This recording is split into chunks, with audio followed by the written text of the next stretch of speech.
Oh boy, look what a lovely pile of parts I have over here. I do hope it's a sports car. Let's start building to find out if I'm correct.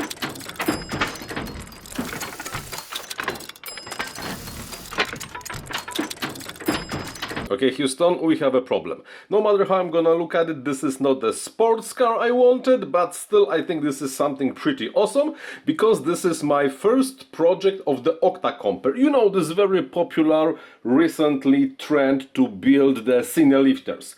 Octa, 8 motors, coaxial, something usually around 8 or 9 inches of the propellers. This time I decided to do something slightly smaller, because I have plenty of the equipment for the 7 inches. I do not really have the requirement to carry super heavy equipment, and 7-inch motors should really give me enough of the lift of the thrust required to bring into the air whatever I want, and well, this is what was created. Now, before we will proceed and to actual how this thing will look like, which by the way will happen in a completely different video, first a few decision choices, because this is the coaxial octa. It will have the propeller on the bottom of the arm and on the top of the arm, and this requires that, well, the landing gear is 100% required. This thing rather will not be able to take off and land without the landing legs. This is also why the batteries will always be at the bottom. This thing is designed to carry two 6S LiPos with two XT60 plugs in the back. In the middle it has the space to hold two 4-in-1 ESC and of course one flight controller, the DJI air unit in the front, some extra equipment in the back, and of course 8 motors around. As you probably noticed, the arms are not made from carbon fiber but from the aluminium. This is the 15mm aluminium tubes, and there is a very good reason for that decision. Because if we want to have something that is capable of heavy lifting, we need extremely stiff arms. And if I wanted to make the arms out of the plain carbon sheets, that means that I would have a problem, because for those applications 6mm thick arm would be already too thin, to be honest. That would require either having some kind of the structure of, I don't know, 2 layers of the 5mm thickness, or some kind of the 3D structure around the arm to make it as tough and as stiff as required, or just to go with the aluminium. Aluminium in this case is much cheaper. I paid almost nothing for this square tube I made arms from, and then it's only a question of having a drill and a saw to mount do the holes for the motor mounts and the connection to the central plate.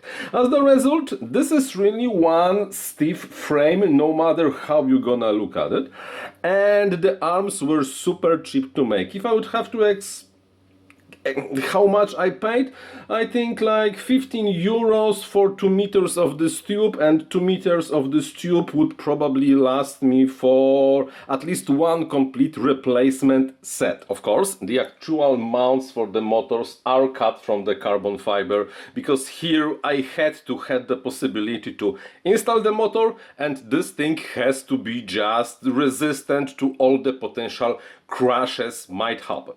The motor mounts are 3mm thick. The same applies to the top plate, which is 3mm thick, 3mm thick middle plate, and also 3mm thick bottom plate.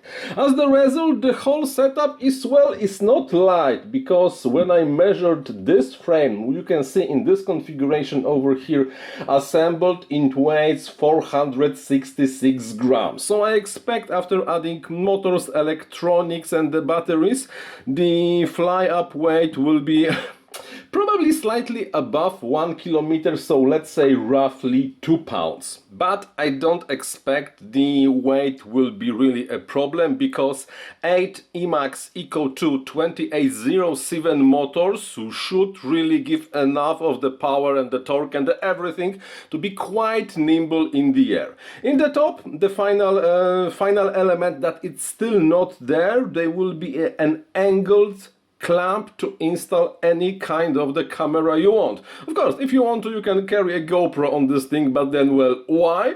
Or something heavier like the real dSLR or even analog hardware of your choosing, but that will come later. The next step will be, of course, I will have to install the motors, install all the electronics, and this probably will happen in the next video in this series, because probably the build of this Octa will take at least 4 or 5 videos. Let's say this is the first one, when I give you how the frame looks like and more or less what I might expect on this frame. And in the next video, let's meet when I will be installing the motors and the ESCs. But now I'd like to thank all my Patreon and YouTube supporters. It's thanks to your backing I'm able to run this channel and do this kind of the project. So thank you very much. For today, that's basically all. So thank you very much for watching and happy flying!